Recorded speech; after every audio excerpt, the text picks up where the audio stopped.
Começa agora os 10 mil deles. O reality cast que faz o seu tempo render. Começou mais um 10º episódio de Os 10 Mil Deles. Muito bom ter você com a gente para mais uma.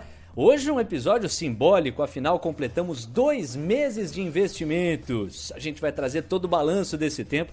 Mas primeiro eu vou apresentar quem tá aqui do meu lado. Você já sabe, Leonardo Levati. Tô aqui para comandar mais um episódio. E ao meu lado aquele que ele não se empolgou tanto ainda não, porque 2 meses estão longe do longo prazo. Mas para atingir o longo prazo a gente precisa dos primeiros 2 meses. É o nosso camisa 10, Carlos Castrucci. Fala aí, Carlos. Fala, Léo. Com essa camisa 10 aí eu vou começar a me empolgar, hein? Tem que tomar cuidado com essas coisas. Mas o importante agora, falando sério, como sempre, é o longo prazo. Com certeza a gente começou muito bem, a gente tá no caminho certo, mas é só o começo e muita coisa tem pra acontecer ainda. Boa, eu gostei aqui da analogia, camisa 10, o meio campo, cabeça do time, aquele que faz a ligação, bacana, bacana. Não pode estrelar, hein, Carlos? Agora eu fiquei refletindo aqui, quem que seria o técnico do time? Será que seria o Ibobesta? Essa aí você passa, né? Tá bom. Vamos aos destaques de hoje. Subiu ainda mais. Depois de uma semana marcada por otimismo, nosso dinheiro chega a R$ 13.070. A carteira deles.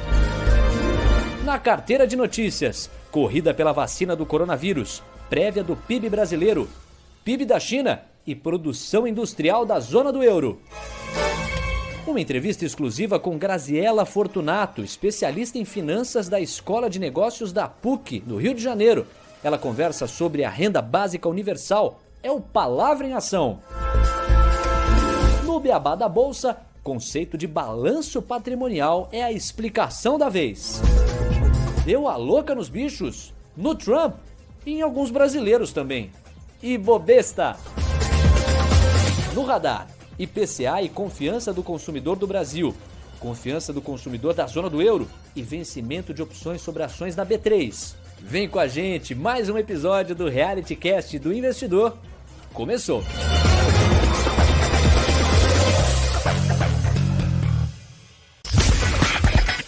A carteira deles. Antes de falar do patrimônio e da variação dessa semana, vamos fazer aquele balanço. Quando a gente completa o mês, a gente sempre faz um olhar em perspectiva e traz números para você. Em 2 meses, esse é o mêsversário do programa, né? O segundo mêsversário, em 2 meses o Ibovespa subiu 27,1%, 60 dias atrás para hoje, e a nossa grana subiu ainda mais, bateu o Ibovespa, 32,1%. É o grande retrato até aqui do projeto nesses 60 dias completos. E numa fotografia mais imediata da semana passada para essa, nosso patrimônio chegou a R$ 13.070, uma alta de 1,4%. O Ibovespa conseguiu também uma alta de 1,4%, numa média aí de 100.553 pontos. Fotografia do dólar, como a gente costuma passar aqui também. Dólar cotado a uma média de R$ 5,36. Da semana passada para cá, 1,1% de variação positiva. Carlos, um balanço geral. Bom, Léo, então vamos começar aqui pela rentabilidade desde o início do projeto, né? Você vê como é importante você combater o medo nos momentos de medo. Assim, quando como a bolsa subir demais, é importante você combater a ganância de continuar comprando. Há 2 meses, o medo a respeito do coronavírus e os potenciais impactos na economia de uma forma geral era enorme. Então, os preços de muitos bons ativos, muitas boas empresas estavam totalmente deprimidos. E naquela ocasião a gente optou por iniciar o nosso investimento e agora a gente está colhendo um fruto de uma rentabilidade super expressiva e que não é esperada para os próximos períodos, né? Ninguém vai ter rentabilidade de mais de 30% a cada 2 meses. Isso é utópico. Mas o mais importante é que a gente conseguiu comprar essas empresas baratas e agora a gente tem elas na carteira a um preço de custo baixo. Em relação à semana, foi mais uma semana volátil, né? A gente teve vários dias que subiram, dias que caíram e no final uma variação aí pequena de quase 1,5%. E o dólar não foi diferente, né? O dólar continua nervoso, aí subindo e caindo muito. Mas eu espero que, conforme o cenário vai ficando mais transparente, mais claro, as coisas comecem a ficar cada vez mais calmas e as cotações variando cada vez menos. Direto para a empresa que mais cresceu na nossa carteira, a gente vai falar da Vale. A Vale cresceu da semana passada para essa 6,6%. E a gente já chegou a comentar um pouquinho sobre ela, mas hoje a gente vai aprofundar um pouquinho da tese do Carlos por trás do investimento na Vale. Essa que é uma empresa de fôlego, né, Carlos? Então a Vale é uma empresa com, assim, começando a falar sobre ela, né? Uma empresa com mais de 80 anos de história, ou seja, tem muita bagagem aí, né? Ela nasce como estatal, só que hoje é uma empresa privada. Isso, privada, negociada na Bolsa de Valores e é uma empresa multinacional, né? Uma das maiores mineradoras do mundo. E para você ter uma ideia, o faturamento dela é de mais ou menos 40 bilhões de dólares por ano. Eu sei que a Vale ela atua nos segmentos assim, de mineração, de logística, acho que energia também, né? Exato, energia e siderurgia. Mas a principal atividade mesmo da Vale é a produção de minério de ferro. E nesse segmento, a Vale é a maior empresa do mundo. Siderurgia, por exemplo, é pouco relevante nela. Isso, siderurgia, só para quem não sabe, é a transformação do minério de ferro em ferro ou aço, dependendo do tipo de ferramental que você usa. Mas logística e energia são utilizados para otimizar e baratear a operação da empresa. Para você ter uma ideia, a Vale, se eu não me engano, ela consome acho que é 2% de toda a energia produzida no Brasil. É muita coisa. Então, para baratear o custo dela, ela começou a produzir energia tanto na forma de hidrelétricas quanto eólicas. E hoje em dia, mais da metade da energia que ela consome, ela produz. Ou seja, ela reduziu muito o custo dela com energia. E do ponto de vista logístico, a Vale criou toda uma malha logística para poder operar todo o percurso do minério produzido. E o que eu quero dizer com isso? Ela produz o minério numa mina de ferro aqui no Brasil. Aí ela tem que ter ferrovias e trens para carregar esse minério da mina até os portos aqui no Brasil, onde ela também tem alguns portos ou terminais. Quando o minério chega lá, ela tem que pegar um navio para transportar esse minério para os seus principais destinos, que são principalmente China e União Europeia. E chegando lá, esse minério tem que estar num porto. E esse porto, ela também opera e às vezes tem alguns terminais que são da própria Vale. Com isso, todo esse percurso sendo operado por ela consegue baratear o custo de venda do minério de ferro, ou seja, o operacional dela fica muito mais otimizado. Eu fui estudar aqui curioso, eu sei que o minério de ferro é utilizado principalmente para a produção das ligas de ferro e de aço, que são utilizados em vários segmentos da economia, infraestrutura, construção civil e veículos. E eu brinquei que eu fui estudar porque quando você chegou a comentar comigo sobre a Vale, eu lembro que você me antecipou isso. Por maiores que sejam essas informações, por que objetivamente você investiu nessa empresa? Então, diferente da Panvel que eu comentei na semana passada, que não é um caso comum que eu costumo investir. É aquela rede de farmácias, etc. Isso. A Vale é o tipo de empresa que eu mais gosto de investir. Primeiro, assim, desde a privatização da empresa, ela passou por um longo processo de otimização operacional e de desalavancagem financeira. Então hoje, a Vale é uma empresa redonda do ponto de vista operacional e super saudável do ponto de vista financeiro. Então aqui a gente tem o primeiro fato, é uma empresa boa. Segundo, é uma empresa que mesmo com essas características e sendo extremamente lucrativa, ficou extremamente barata devido a problemas de imagem e credibilidade com tudo que aconteceu em Brumadinho, que todo mundo sabe. Além do pessimismo em relação à empresa. E quando eu calculei o valor esperado para a Vale, eu percebi que mesmo em um cenário adverso, o preço era bastante inferior a esse valor. Ou seja, o meu retorno esperado no investimento era grande, mesmo num cenário ruim para a empresa. E ter a Vale na carteira, você entende que é estratégico porque ajuda na diversificação? Exato. E por quê? Porque o risco para a operação está nas principais economias do mundo e não no Brasil. diferente do que acontece com a maioria das empresas brasileiras. E além disso, como suas vendas são quase todas em dólares, uma valorização do dólar contra o real aumenta ainda mais a lucratividade da empresa.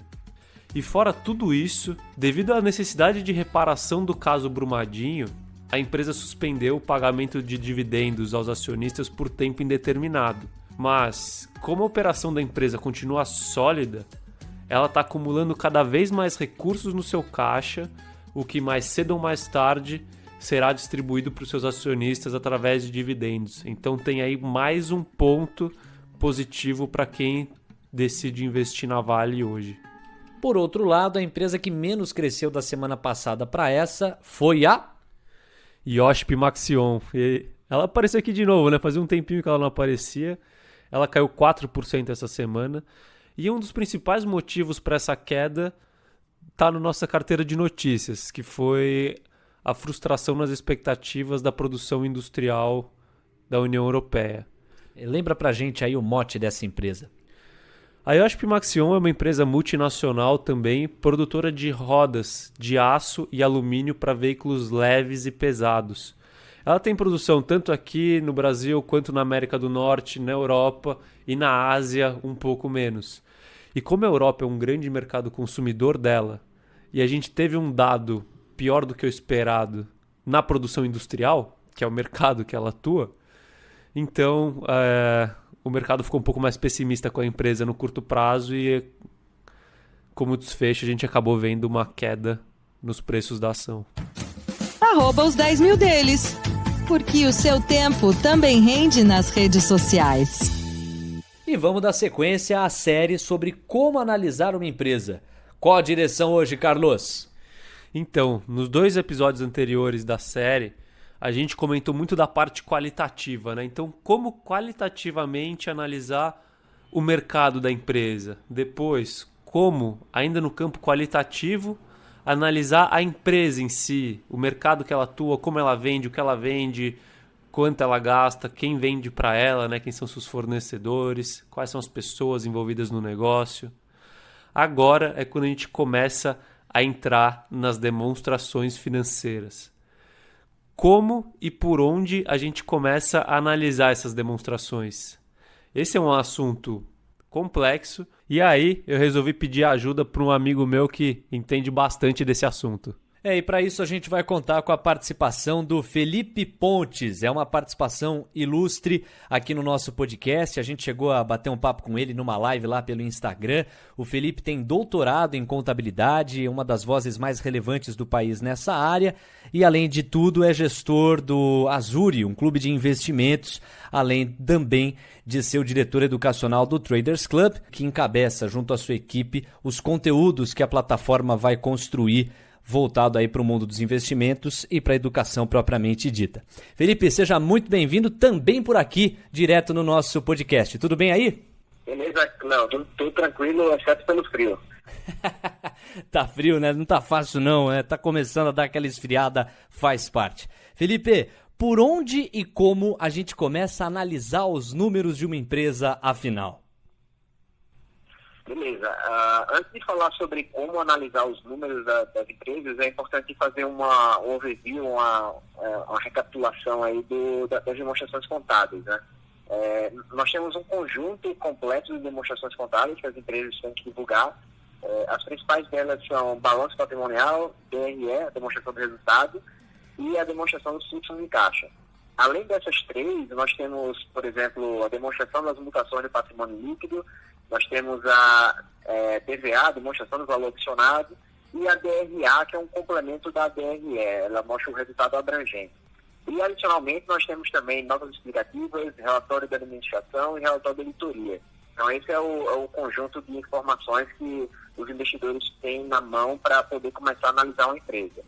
Então, o balanço patrimonial é talvez a demonstração contábil mais importante, na minha opinião. Se eu tivesse uma arma na minha cabeça, uma pessoa dizendo que você só pode escolher uma demonstração contábil para analisar a empresa, que demonstração contábil seria o balanço patrimonial. Porque no balanço patrimonial eu tenho uma visão geral do patrimônio da empresa eu tenho como ter uma estimativa da rentabilidade dela, apesar de não usar o lucro efetivamente, mas no balanço eu tenho como ter uma visão do lucro, porque é a variação do patrimônio líquido da empresa. Eu tenho condições de analisar, além da rentabilidade, o endividamento e a liquidez da empresa. Então, para mim, o balanço patrimonial é a demonstração contábil mais importante, apesar de, talvez, na cabeça dos investidores e analistas não ser a mais importante. O pessoal olha muito mais para a TRE, a demonstração do resultado, porque apresenta o lucro. Então, essas são as principais demonstrações contábeis, e aí, a partir delas, a gente começa a fazer análise. Então, eu tenho esse conjunto e eu começo a analisar. Bom, feito isso, a análise propriamente dita começa como? Então, nós podemos começar de vários locais diferentes, vamos dizer assim, de várias demonstrações contábeis diferentes. Eu, particularmente, gosto de não calcular nenhum índice quando eu vou começar a analisar. Mesmo antes de calcular índices e mesmo antes de ter uma visão geral dos números contábeis da empresa, a primeira coisa que eu olho efetivamente na análise das demonstrações contábeis é o relatório de auditoria. No relatório de auditoria, a gente tem uma ideia da qualidade dos números, né? Se a empresa não está com nenhuma ressalva, se não tem nenhum problema contábil evidente que a auditoria pegou. Então, não adianta de nada eu calcular um monte de indicador, planilhar um monte de coisa, quando a auditoria disse que aqueles números não valem nada, né? Então, a primeira coisa a se fazer, efetivamente, é olhar o relatório de auditoria. Analisando o relatório de auditoria, você vai ter essa ideia se os números são confiáveis ou não. Claro, a auditoria também né? A auditoria deixa passar algumas coisas, mas é o que a gente tem. E eu também tenho uma informação importante no relatório de auditoria, que são os principais assuntos de auditoria.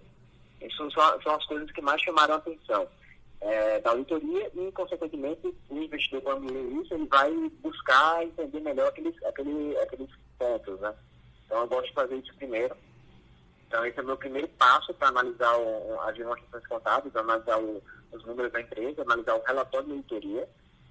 Após isso, aí sim que eu vou começar a olhar os números. Então, eu vou olhar o balanço, a DRE, todas essas demonstrações contábeis em conjunto, mas eu não gosto de calcular nada. Eu só fico olhando mesmo. É como se fosse um quebra-cabeça, né? Quem gosta de quebra-cabeça aí deve... não sei qual é a estratégia que todo mundo usa, mas eu misturo as peças no geral, assim, dou uma visão geral primeiro, e aí eu consigo ver, isso aqui eu consigo encaixar com isso aqui com isso aqui, e aí eu vou montando aos poucos do quebra-cabeça. Na análise das demonstrações contábeis é parecido. Então, eu vejo lá que a receita da empresa cresceu, como foi que cresceu o contas a pagar, os fornecedores a pagar, como foi que cresceu contas a receber, ou a conta de clientes, né? Então, eu vou olhando as peças que são relacionadas, sem calcular nada, só olhando variações no olho mesmo. Aí, depois que eu olho tudo, sem calcular nada, eu tenho um monte de dúvidas. E aí, essas dúvidas, quando eu vou fazendo essa visão geral, eu vou anotando, e aí eu calculo os indicadores para ver o que é que está batendo, o que é que não está batendo com aquelas minhas dúvidas. E aí, depois disso, é que eu vou olhar relatórios de administração e coisas desse tipo. Mas antes de entrar nesses pontos, eu vou falar dos indicadores, né? Então, primeiro eu faço essa visão geral, fiz a visão geral, tive um monte de dúvidas sobre a empresa, anotei um monte de coisa, e aí eu começo a olhar os indicadores. São 3 grupos principais de indicadores que eu gosto de olhar. Indicadores de rentabilidade, de liquidez e de endividamento. Esses são os indicadores contábeis tradicionais, né? Nós temos outros que são menos tradicionais, que eu posso até falar um pouco depois, se não hoje, mas em outra oportunidade. Então, indicadores de rentabilidade, nós temos um grupo, vários indicadores. Por exemplo, o ROI, que é o retorno sobre o patrimônio líquido. Eu vou pegar o lucro da empresa e dividir pelo patrimônio líquido. Esse indicador ele me mostra quanto de lucro a empresa teve por cada real investido que a empresa fez, que os investidores, os acionistas, fizeram no passado. Então, ele me dá uma ideia de rentabilidade do investidor que alocou recurso na empresa no passado. Outro indicador importante de rentabilidade que eu gosto de olhar é o ROIC. Diferentemente do ROI, que o ROI é o retorno sobre o patrimônio líquido, né, que é o investimento que os acionistas fizeram na empresa, o ROIC ele tem uma visão mais ampla de rentabilidade. É o retorno sobre o capital investido todo, não apenas o capital que os investidores investiram, mas investidores e credores também. Então, todo investimento que a empresa fez, quanto rendeu cada unidade de lucro para cada unidade de investimento que todo mundo fez, tanto credores com os investidores. Essa é uma medida bem mais ampla do que só o ROI, que é só um retorno sobre o patrimônio líquido, que é o retorno do investidor. De liquidez, nós temos vários também. Nós temos índice de liquidez geral, corrente, seca, são vários indicadores de liquidez. Esses indicadores eles nos dão uma ideia de capacidade de pagamento da empresa. Quanto mais líquida a empresa for, mais capacidade de pagar as suas contas ela tem, né? Então, esse é um indicador que nos dá essa visão sobre capacidade de pagamento. Liquidez demais pode ser um problema. Então, você pode pensar, eu quero investir em empresas que tenham muita liquidez, mas isso é o custo. Porque liquidez demais talvez seja devido ao fato de que a empresa não tem onde investir dinheiro, e dinheiro parado não rende nada, né? Principalmente hoje com taxa de juros lá embaixo. A gente tem um caso aí bem conhecido, que é o caso da Grendene. A Grendene tem muito dinheiro parado, não pode investir, não pode distribuir dividendos, e a rentabilidade da empresa vem caindo ao longo do tempo. Então, existe um trade-off entre rentabilidade e liquidez. Eles andam juntos, a gente tem que analisar eles juntos. Por fim, o terceiro grande grupo aí de indicadores contábeis tradicionais, nós temos os indicadores de endividamento. Então, no endividamento, aí nós temos endividamento de curto prazo, endividamento de longo prazo. Esses indicadores eles nos mostram que a empresa ela pode estar muito endividada, e eu também gosto de olhar eles junto com a liquidez. Porque às vezes a empresa está muito endividada, mas ela tem bastante liquidez, então o risco passa a ser menor. Por outro lado, se a empresa estiver muito endividada de curto prazo, como era o caso da Via Varejo, Via Varejo é uma das ações mais comentadas do momento, a empresa tem um risco maior de falir.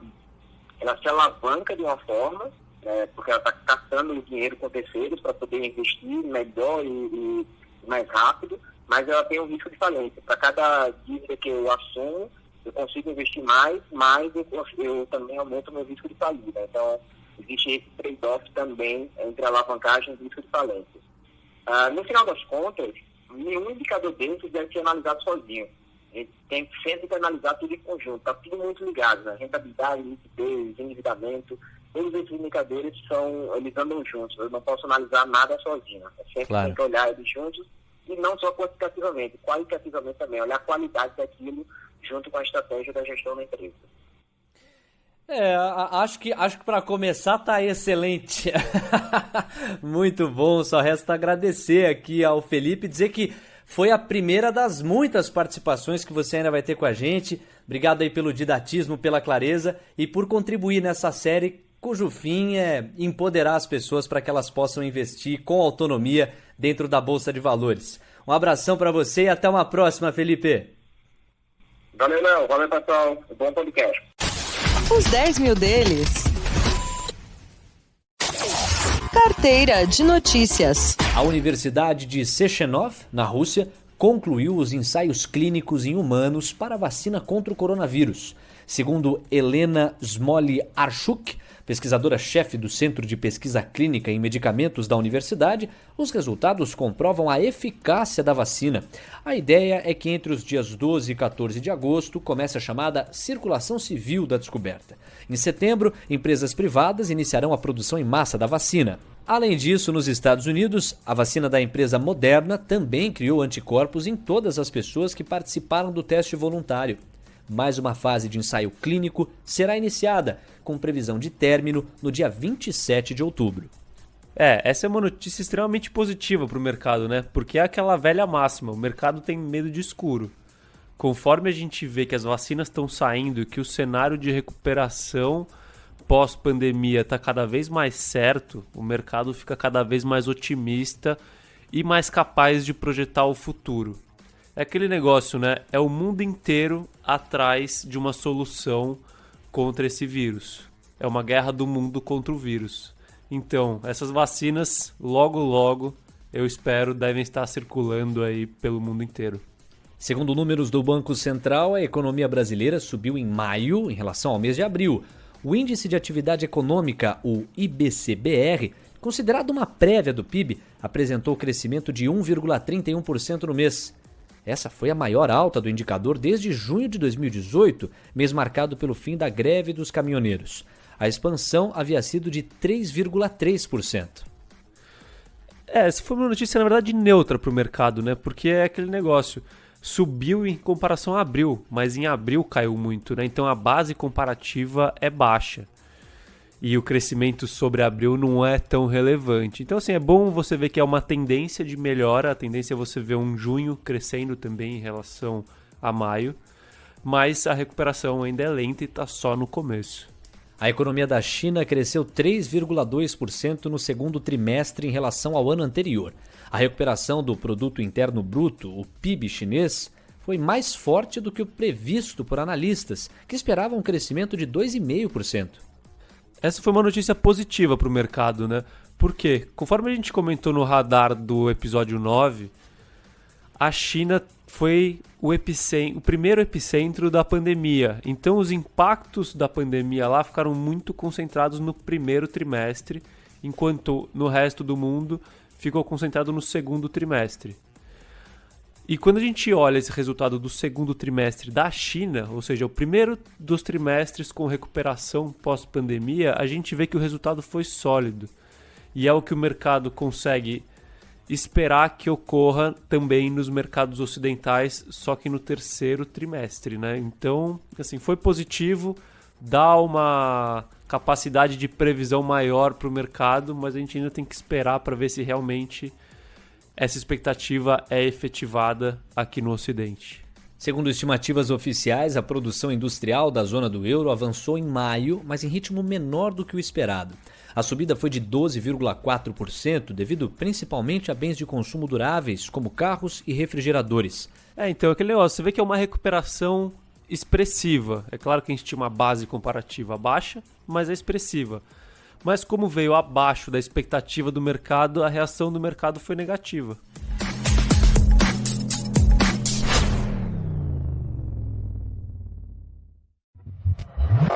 Palavra em ação. A pandemia fez com que diversos debates entrassem em discussão sobre o que fazer para aquecer a economia quando o atual contexto acabar. Dados apontam que a maior parte das vagas de emprego formais que foram fechadas na pandemia estão no patamar de 1 a 2 salários mínimos, o que comprova que os mais afetados pela crise são os mais pobres. A renda básica universal se tornou então um tema amplamente debatido não só no Brasil, mas em diversos países. Aqui a discussão nunca teve tom de seriedade. O principal defensor do projeto era o ex-senador Eduardo Suplicy, do PT.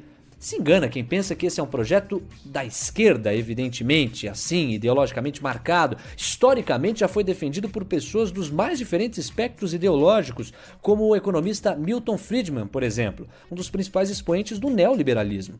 O Caio Melo, nosso repórter, conversou com a Graziela Fortunato. Ela é doutora em administração de empresas e especialista em finanças do IAG, a Escola de Negócios da PUC-Rio. E foi justamente na direção de entender melhor esse contexto, saber mais sobre o assunto. Vamos ouvir, fala aí, Caio.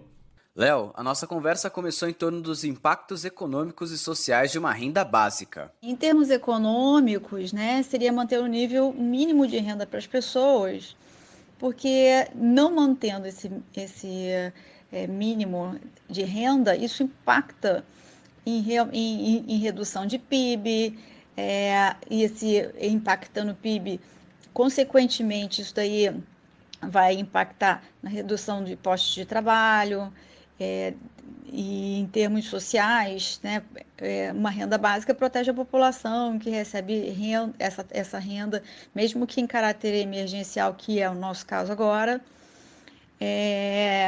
em termos de manutenção das suas necessidades básicas, de alimentação e entre outras, né? Depois, eu perguntei do porquê a pauta ganhou seriedade durante a pandemia. Bom, ele se torna, né, um programa na verdade, emergencial, né, para manter uma renda mínima, em vez de ser universal, porque a discussão sempre ocorreu, porque agora a desigualdade de renda, a desigualdade social, ela se acentua drasticamente, né? As pessoas não têm por onde tentar suprir isso, mesmo que na informalidade, porque essa crise é uma crise sem precedentes e que reduz em todos impacta em todos os cenários tem um efeito econômico em todos os cenários. As pessoas não podem sequer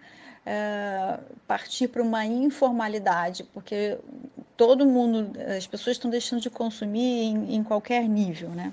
Sobre os locais que já aplicaram a renda básica, Graziella destacou alguns. A maior parte dos países desenvolvidos, né, já adotaram: Estados Unidos, Inglaterra, Alemanha, Dinamarca, Itália, Holanda, Bélgica, França e outros países tal como Grécia, Hungria, Portugal e Espanha estariam no primeiro grupo, né? Mas os países estão adotando isso daí porque para tentar reduzir, né, os impactos gerados pela pandemia e para garantir, como eu já falei anteriormente, o sustento e as necessidades básicas das pessoas.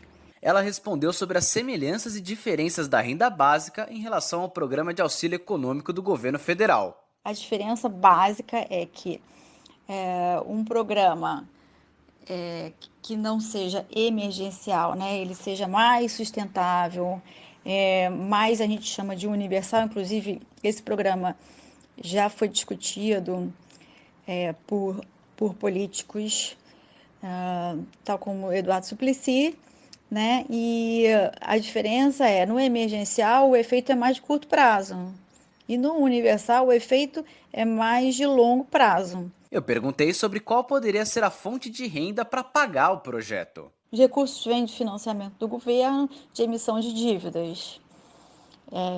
Da onde vêm esses recursos para pagamento de renda básica, né? Sobre as críticas que muitos fazem ao programa, alegando uma eventual diminuição na procura do emprego formal, Graziella ponderou alguns pontos. Bom, aí é uma discussão mais longa, né?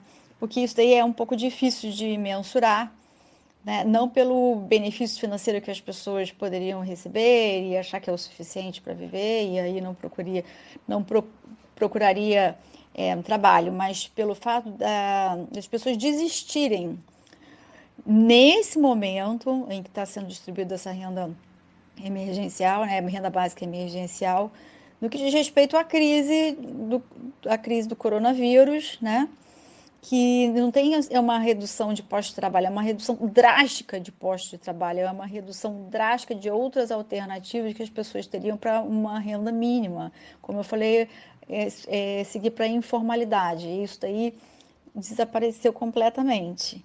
Por isso que o programa emergencial contempla essas pessoas. Para encerrar, perguntei sobre como a discussão da renda básica dialoga com a possível perda de postos de trabalho pela automação e pelas novas tecnologias. A discussão maior é como as empresas têm que repensar nesse momento a sua sustentabilidade, a sua sustentação econômica, ok? Então, elas estão procurando reduzir os seus custos, isso é um ponto.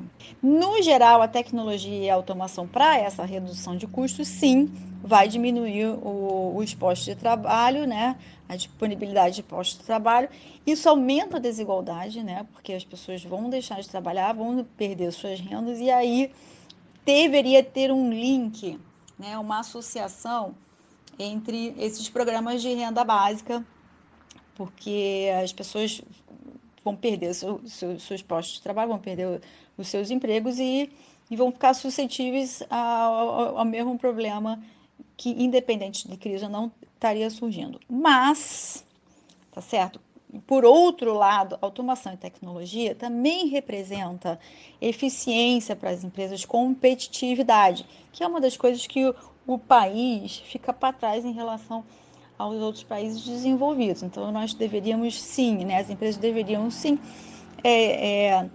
pensar e dar importância à tecnologia e à automação, mas não observando essa redução de custos, mas observando a necessidade de aumento de eficiência e competitividade.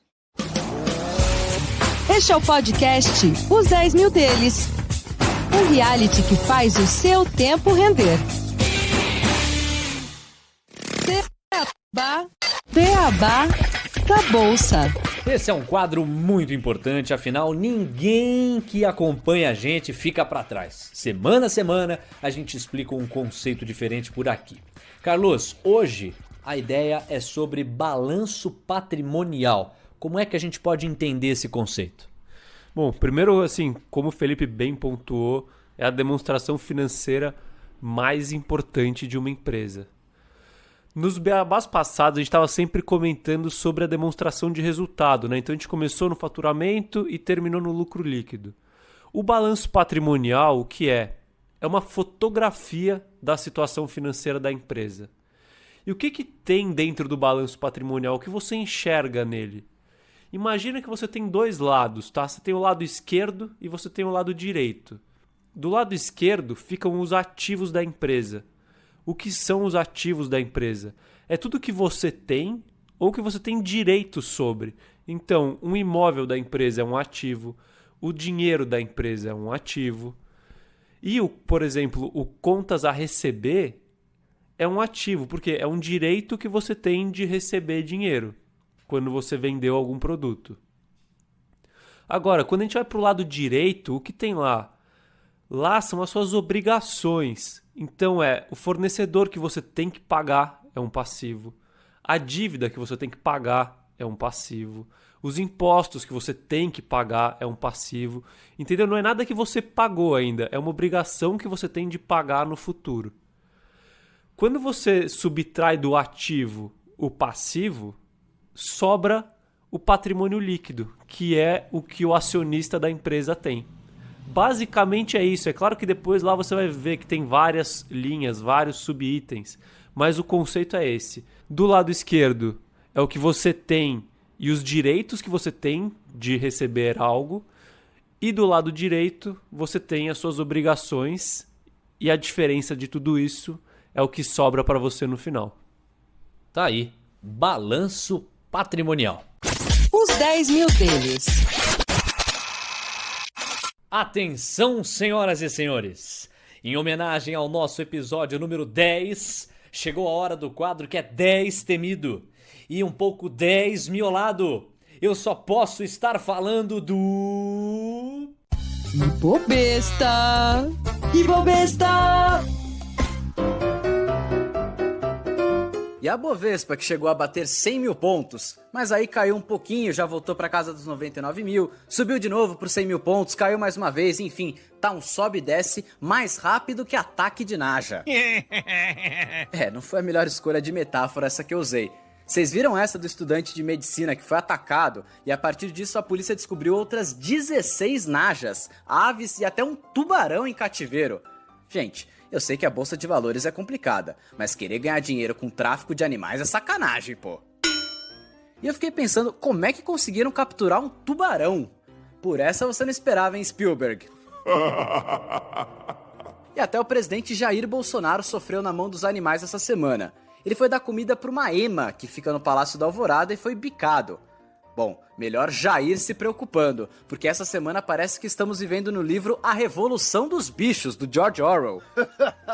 Falando em revolução, Donald Trump, presença quase sempre garantida nesse quadro, está para tomar ações duras contra uma ameaça nacional: o TikTok. Segundo ele, o aplicativo envia dados de usuários aos militares chineses e ao Partido Comunista da China. Nem o Marx imaginava que a dominação comunista seria por meio de videozinhos engraçados. Meus informantes particulares já me contaram que o real motivo para essa represália é que ele não conseguiu fazer a dancinha lá do...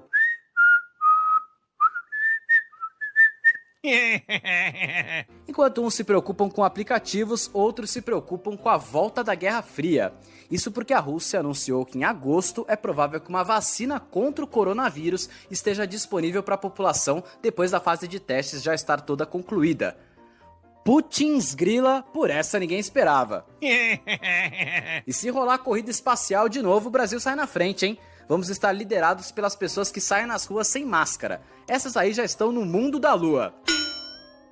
Bom, a gente foi buscar o Hexa na Rússia e não conseguiu. Pelo menos tomara que a gente consiga a preciosa vacina.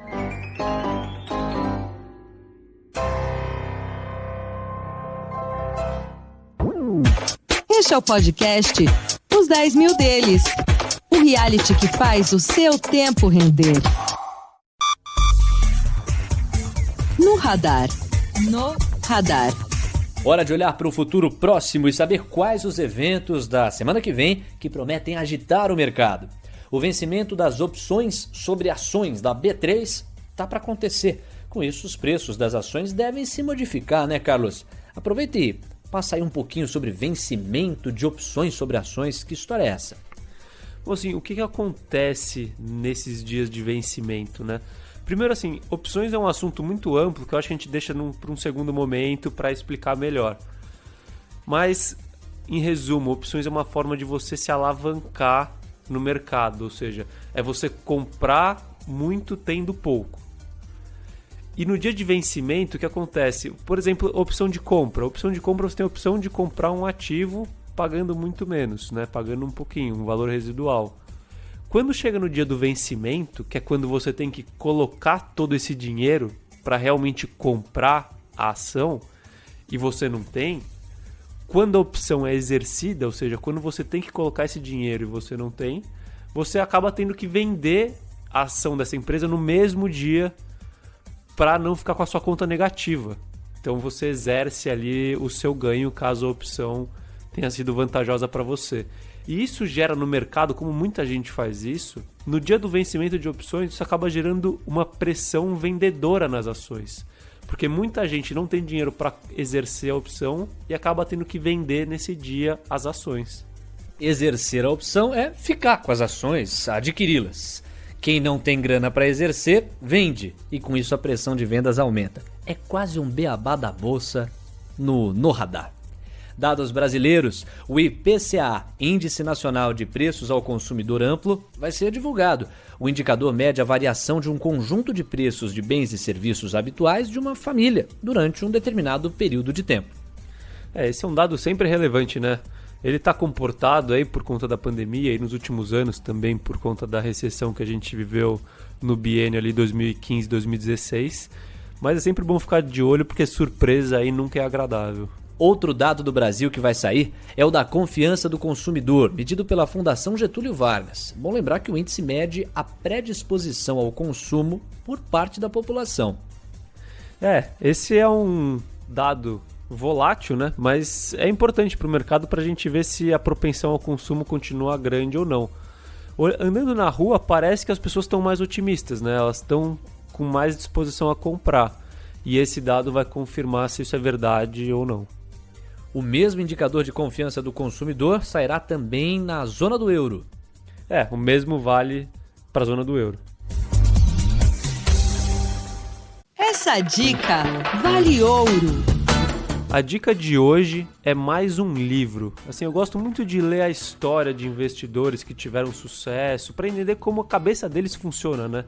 E a partir daí aprender com erros que eles cometem para tentar cometer menos erros você mesmo.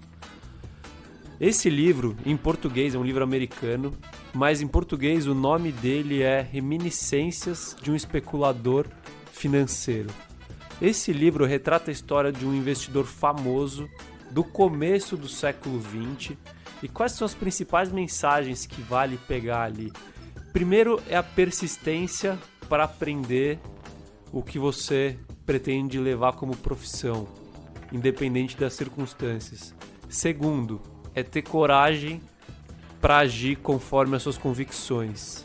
E terceiro, aí trazendo para um polo oposto, que é um erro que ele cometeu muitas vezes, é saber gerenciar o risco. Ou seja, por mais que você tenha muitas convicções e que você seja bom, às vezes você pode estar errado.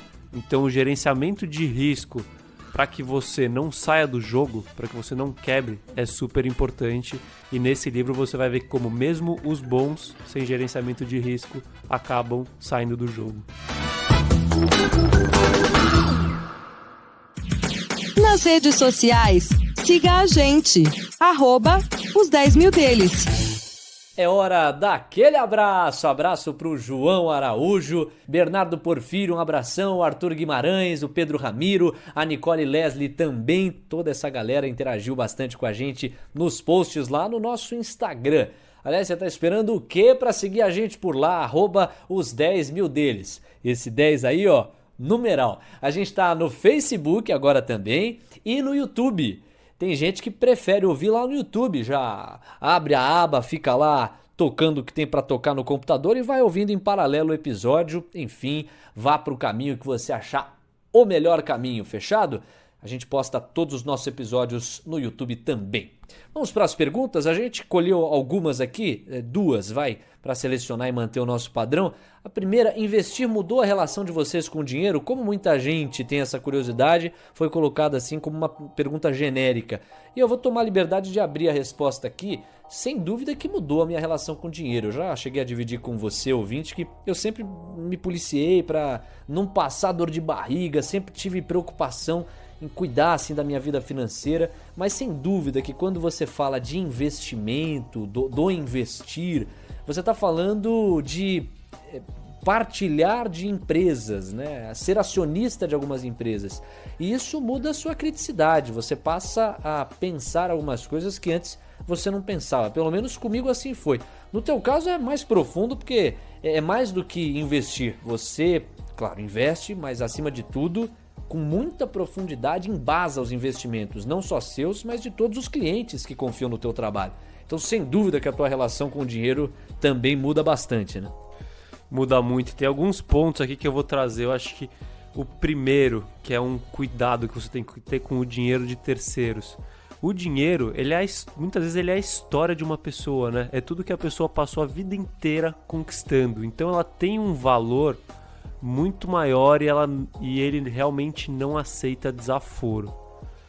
O segundo ponto é que quando você começa a investir, você cada vez mais considera o dinheiro como uma ferramenta produtiva e menos como um fim. Você cada vez mais desapega do dinheiro, você perde esse negócio de eu preciso de dinheiro, mais dinheiro, mais dinheiro. Então isso é muito bom. E por último, eu acho que aí não é nem só com o dinheiro, mas é a relação com a vida, né? Você enxerga tudo diferente, né? Você sabe fazer conta, você sabe como olhar para as coisas e ver se vai funcionar ou se não, se a conta vai fechar ou não. E você vive os investimentos a partir daí. Você na estrada, você vai olhar uma carreta de caminhão e ver que é de uma empresa que produz carreta, que está na bolsa que você investe. Você vai no shopping, vai ver as lojas que você investe e as lojas que são concorrentes da que você investe. Então a sua visão de mundo e não só sobre o dinheiro muda completamente quando você começa a investir. E aí você que sentiu falta, né? Estranhou, falou, cadê o Diário do Investidor? Não pintou o Diário do Investidor nessa edição. É por isso que não pintou, porque essa pergunta aí que foi selecionada abre brecha não só para o meu diário, mas também para o diário do próprio Carlos. Mais do que respondido, obrigado aí a todos aqueles que manifestaram uma pergunta nessa direção. E outra que também vem sendo comentada, por que as mulheres ainda são minoria na bolsa? Eu acho essa pergunta, Carlos, valiosíssima. Ela daria, assim, um episódio inteiro dos 10 mil deles. É um meio machista mesmo, é difícil você ver mulheres se estabelecendo no mercado financeiro em geral. E claro que as razões são estruturais, passam pela própria sociedade brasileira, mas de repente você também tem outro ingrediente. Isso certamente vai ser tema ainda pra gente em futuros Palavra em Ação, entre outras abordagens, porque também é um tema interessante. Você tem algum palpite aí que vá além das questões estruturais do Brasil, Carlos? Eu acho que não é nem do Brasil, tá? Eu acho que é cultural do mercado financeiro, assim. No mundo? No mundo. Primeiro, o mercado financeiro sempre foi um mercado muito cheio de homens e machista, de certa forma. Mas, assim, é um caso ruim, né? Porque o ideal era a gente ter igualdade em todos os mercados, mas que vem melhorando. Você vê cada vez mais CPFs femininos entrando na bolsa, você vê cada vez mais mulheres atuando no mercado financeiro, e as mulheres são tão competentes quanto homens para isso. Então, eu acho que é questão de tempo para as mulheres e os homens estarem em igual número no mercado financeiro e no mundo dos investimentos. Então, mulheres, eu encorajo vocês a virem, porque é um mercado que está totalmente aberto para vocês e vocês têm competência para isso. É isso, tem espaço para todo mundo.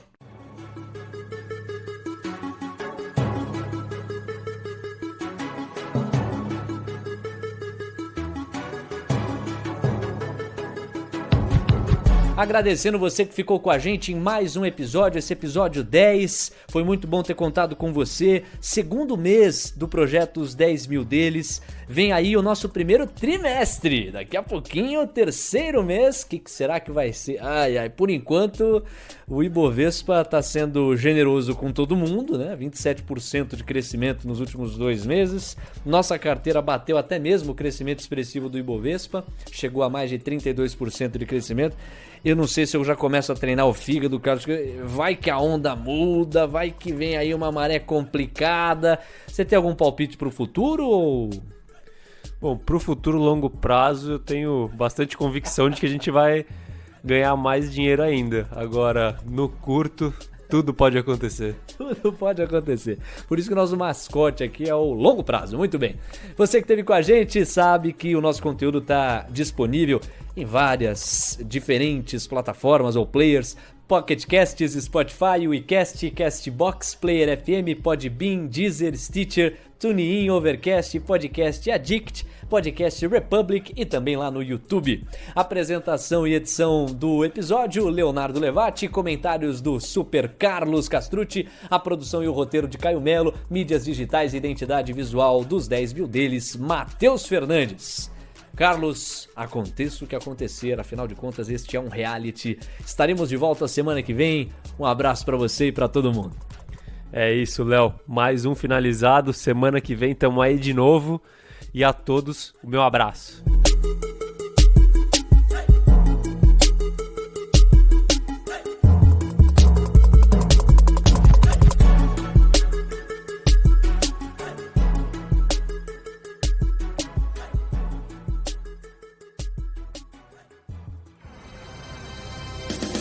Semana que vem tem mais, uns 10 mil deles.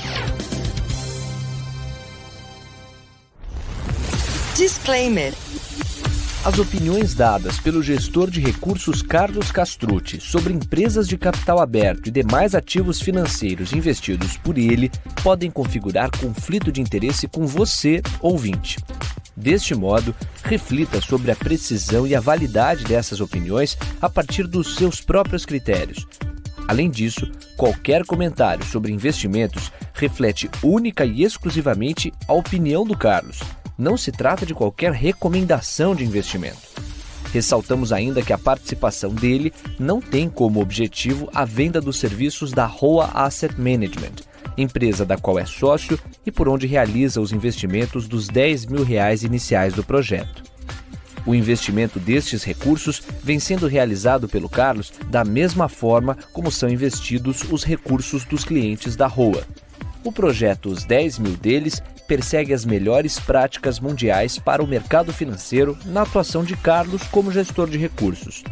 Assim, ele não vai comunicar alterações na estratégia de investimentos antes de executá-las para os próprios clientes.